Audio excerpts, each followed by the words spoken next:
What's up guys, Will here, and today I'm going to be doing my February wrap up and my March TBR. February has been a bit of a crap month for me, I'm not going to lie. Despite the extra day with this year being a leap year, we've got 29 days of February instead of 28, I actually only managed to complete 2 books, which I'm kind of annoyed about, considering that I'd almost sort of got about a quarter of the way through the first one, like almost a year ago. So that's kind of annoying, but at the same time, I have an excuse because just a lot happened. Like, basically, I had the worst week of my life so far. Everything could have gone wrong went wrong. There were hotels that I've had to cancel and lose money on, and because they're non-refundable, and my bike, like my motorbike, no longer works. That's blown up, so I've got to pay to fix that.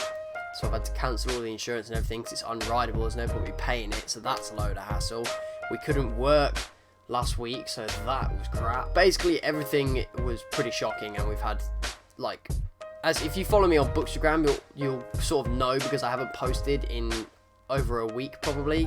So I'm sorry if that affected you in any way, but there's nothing really I can do about it. Like, it's literally just life. But anyway, guys, we're gonna get into this. The first thing that I'm gonna do is I'm gonna just tell you the books that I read during February. Okay guys, so the first book that I read during February was the Shadowhunters Codex by Cassandra, Clare and Joshua Lewis. Basically, this is essentially, for those of you who have read like Shadowhunter novels, it's basically the Codex from the series. Like, it's the manual for like new starting Shadowhunters, so they can learn a bit about demons, like demonology, learn about demon language, learn about all about the history of like the Nephilim, if that's how you even pronounce that. I'm terrible at pronunciations. You learn all about that. You learn all about like defensive stuff. You learn about runes. Like, it's actually really quite cool. I really enjoyed reading it. The only thing that I would say about it is that it gets a bit like overly factual at times if you're not very into that sort of stuff, and like there's a lot of dates and stuff, and also it does get a bit annoying with the whole like, we're the clave, what we say goes, you can't do anything about it because we're angels warriors, and that means that, you know, we're always right and just deal with it. But like, I understand that that's the attitude of the clave anyway, so it's kind of staying in character with that. I also really enjoy like the annotations in it. As you can see, guys, it's kind of like it's like got all these annotations and stuff by, I think it's Clary, Simon, Jace, and I think maybe Isabel once or twice. But I really enjoyed that. I really enjoyed all the little like ad-lib stuff. If you want to check out my full review, I did a full review of this. I think I gave it 4 out of 5 stars on Goodreads, and that was my final review, like rating of it. If you want to go check out my full review on my blog, that the link to that will be in the description below, so make sure you go check that out, give that a like, and let me know what you guys think if you've read it. Okay, so the other book that I read in the month of February was Fallen Kingdoms by Morgan Rhodes. It lived up to the hype. That's all I can say. Like, I mean, it's a YA fantasy novel, and it had been described as the YA Game of Thrones.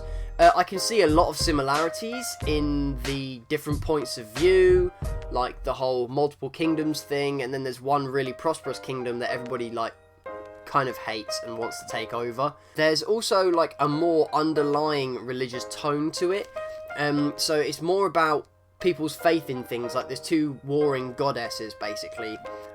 Like, their battle destroyed them. I can't remember the exact thing of it, but if you want to know a bit more, there's kind of like watchers, right, who live in this other world separate from Mythica, which is the land that our main characters live in. There's this other world, or like land, called the Sanctuary, and that can only be inhabited by watchers, who are like god-like people who kind of watch over the land of Mythica, and they're kind of searching for this thing called the Kindred, or the Kindred, or however you want to pronounce that, and it's basically to get power of all 4 elemental magic. So there's earth magic, fire magic, air magic, and earth magic, and that's a thing.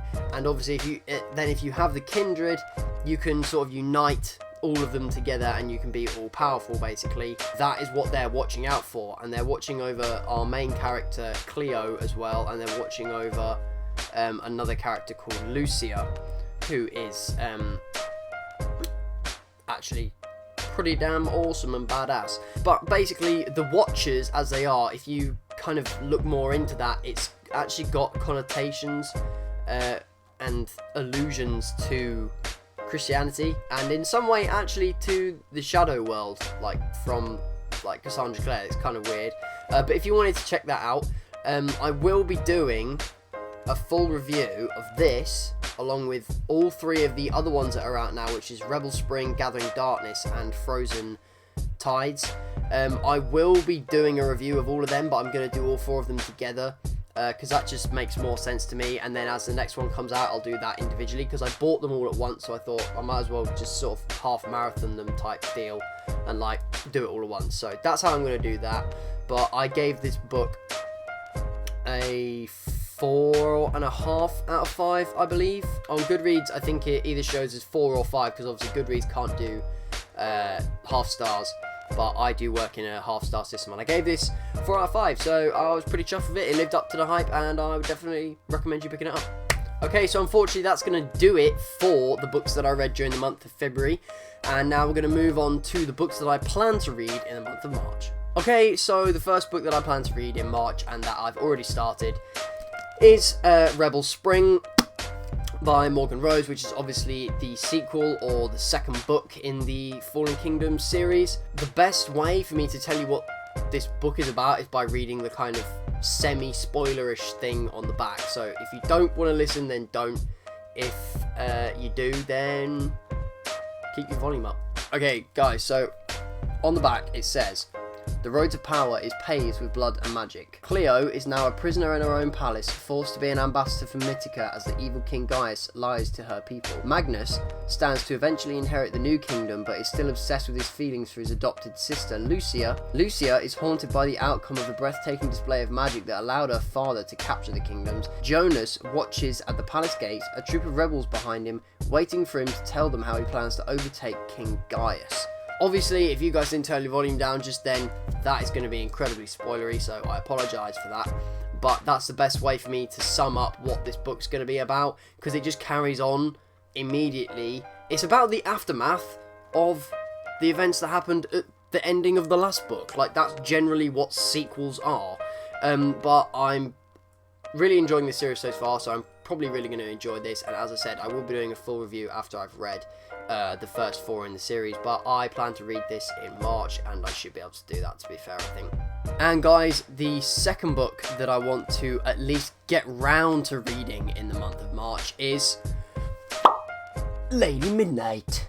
Now, the reason that I say this is because, yes, it is released on the 8th, which by the time I've edited and uploaded this will probably be tomorrow. Yes, it's released on the 8th, and if you live in the US or if you've pre-ordered a UK edition, then you will get it day of release from Amazon. I don't know about other distributors, but from Amazon, if you pre-order, generally you get it day of release, right?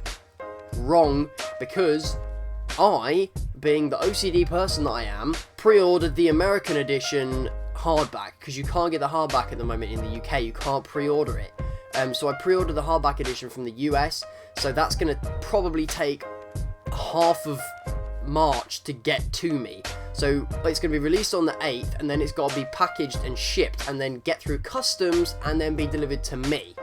So I'll probably get it on the 20-something of March, but depending on how hench it is, I will probably fly through it, because I'm really, really excited for like a new thing to do with Shadowhunters. If you guys didn't already know, I've also done a blog post about why you need to read Tales from Shadowhunter Academy, which is a novella series following on the events of City of Heavenly Fire before you read Lady Midnight. I suggest you go and read that before you read Lady Midnight, and then you'll probably think, I should probably read the novella series. But either way, I'm going to be doing a video about that as well, so if you don't want to go to read the blog, which the link will be in the description below, you can stay tuned, and I'm going to be posting a video on that very shortly.